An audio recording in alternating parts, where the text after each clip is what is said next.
David était alors dans la forteresse, et il y avait un poste de Philistin à Bethléem.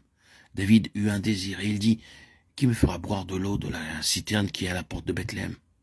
Alors les 3 hommes passèrent au travers du camp des Philistins, et puisèrent de l'eau de la citerne qui est à la porte de Bethléem. Ils l'apportèrent et le présentèrent à David, mais David ne voulut pas la boire. Et il la répandit devant l'Éternel, et dit, « Que mon Dieu me garde de faire cela. Boirai-je le sang de ces hommes qui sont allés au péril de leur vie? Car c'est au péril de leur vie qu'ils l'ont apportée. » Et il ne voulut pas la boire. Voilà ce que firent ces 3 vaillants hommes. 1 Chronique 11, 16, 19. Puis, l'ayant rejeté, il leur suscita pour roi David, auquel il a rendu ce témoignage. « J'ai trouvé David, fils d'Isaïe, homme selon mon cœur, qui accomplira toutes mes volontés. » Acte 13, 22. « Éternel, souviens-toi de David, de toutes ses peines. Il jura à l'Éternel, il fit ce vœu au puissant de Jacob. Je n'entrerai pas dans la tente où j'habite, je ne monterai pas sur le lit où je repose. Je ne donnerai ni sommeil à mes yeux, ni assoupissement à mes paupières, jusqu'à ce que j'aie trouvé un lieu pour l'Éternel, une demeure pour le puissant de Jacob. » Psaume 132, 1, 5. Signalons ceci dans le cas de David. Il est maintenant parvenu à un âge mûr et possède en arrière-plan une grande somme d'histoire avec Dieu. Il est assis au milieu des bénédictions et des grâces qui lui sont parvenues par la grâce de Dieu. Et tandis qu'il est assis, voici la direction et le genre de sa méditation. J'habite dans une maison de cèdre, mais l'arche de l'alliance de l'Éternel est sous une tente. Ceci ne me satisfera jamais. La disposition du cœur de David à ce moment-là est exposée dans le psaume 132. Assurément, je n'entrerai pas dans ma maison de cèdre. Je ne monterai pas sur mon lit. Je ne donnerai pas l'assoupissement à mes paupières jusqu'à ce que j'aie trouvé un lieu pour l'arche de l'Éternel, pour le témoignage du Seigneur. David l'a promis par serment.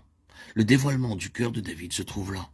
Et c'est là la clé de la vie de David, de l'introduction de David à la fin de sa vie.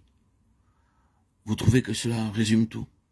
Vous vous souvenez que son introduction fut en relation avec Goliath, et vous le trouvez là jaloux pour le nom de l'Éternel, jaloux pour les intérêts du Seigneur. Ce ne fut pas pour Israël en tant que tel qu'il sortit des rangs, c'était pour l'Éternel. Je marche contre toi, au nom de l'Éternel des armées, du Dieu de l'armée d'Israël, que tu as insulté.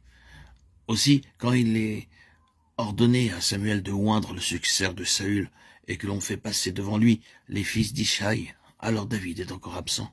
L'Éternel retient Samuel. Alors qu'il aura oint l'aîné par ses paroles. Ne prend point garde à son apparence et à la hauteur de sa taille. L'Éternel regarde au cœur. Une fois de plus, c'est du cœur dont il est fait mention. Partout, vous considérez le vainqueur en type ou en réalité, vous trouvez que cela est la chose qui le caractérise de façon la plus profonde. C'est une question de cœur.